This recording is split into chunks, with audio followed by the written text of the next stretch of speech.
কুমিল্লার বরুড়ায় পথসভায় দেয়া বক্তব্যে জনগণের দাবি সাপেক্ষে কুমিল্লাকে বিভাগ ও জেলায় একটি কৃষি বিশ্ববিদ্যালয় প্রতিষ্ঠার প্রতিশ্রুতি দেন প্রধানমন্ত্রী তারেক রহমান। বলেন, সরকারের একার পক্ষে দেশ পুনর্গঠন সম্ভব নয়, এজন্য দেশের মানুষকে এগিয়ে আসতে হবে। পর্যায়ক্রমে নির্বাচনী ইশতেহারের প্রতিটি প্রতিশ্রুতি বাস্তবায়নের কথাও পুনর্ব্যক্ত করেন সরকার প্রধান। মোহাম্মদ হোসাইনের প্রতিবেদনে বিস্তারিত।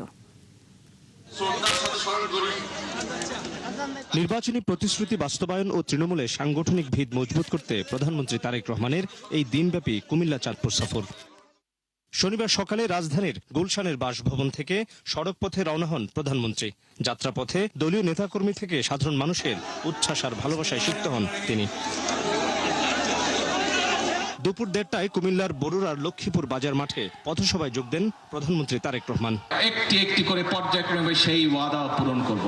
ফোটানোর ঝামেলা ছাড়াই নিরাপদ পানির জন্য ঘরে আনুন পিওরিট। কল করুন 16627।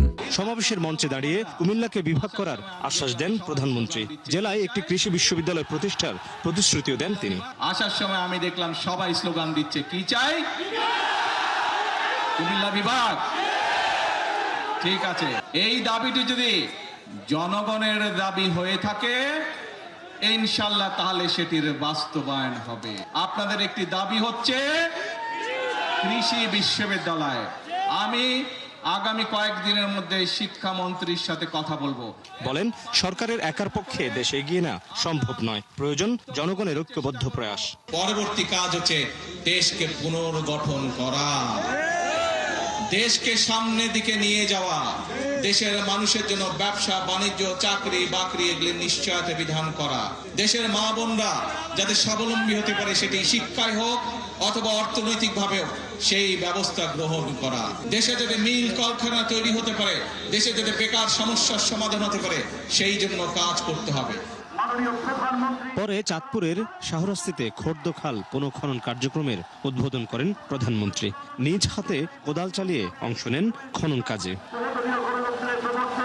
সেখানে সংক্ষিপ্ত সমাবেশে প্রধানমন্ত্রী বলেন, আগামী বাজেটে ফ্যামিলি ও কৃষি কার্ডের জন্য আলাদা বরাদ্দ রাখবে তার সরকার। বর্তমানে যেই বাজেট চলছে এটি তো বিএনপি সরকারের বাজেট না, এটি বিএনপি সরকারের আগে যেই অন্তর্বর্তীকালীন সরকার ছিল তাদের করে যাওয়া বাজেট। ইনশাল্লাহ এবার আপনাদের সরকারের বিএনপি সরকার বাজেট তৈরি করছে এবং সেই বাজেটের মধ্যে ফ্যামিলি কার্ডের জন্য বরাদ্দ রাখা হবে, সেই কার্ডে কৃষক কার্ডের জন্য বরাদ্দ রাখা হবে কৃষক ভাইদের জন্য।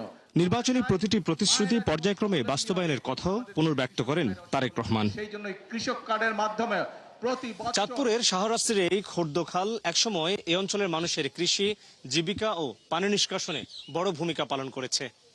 বছরের পর বছর দখল দূষণে এই খালটি এখন মৃতপ্রায়। এখানকার মানুষের অভিযোগ, বর্ষায় জলাবদ্ধতা তাদের নিত্যদিনের সঙ্গী।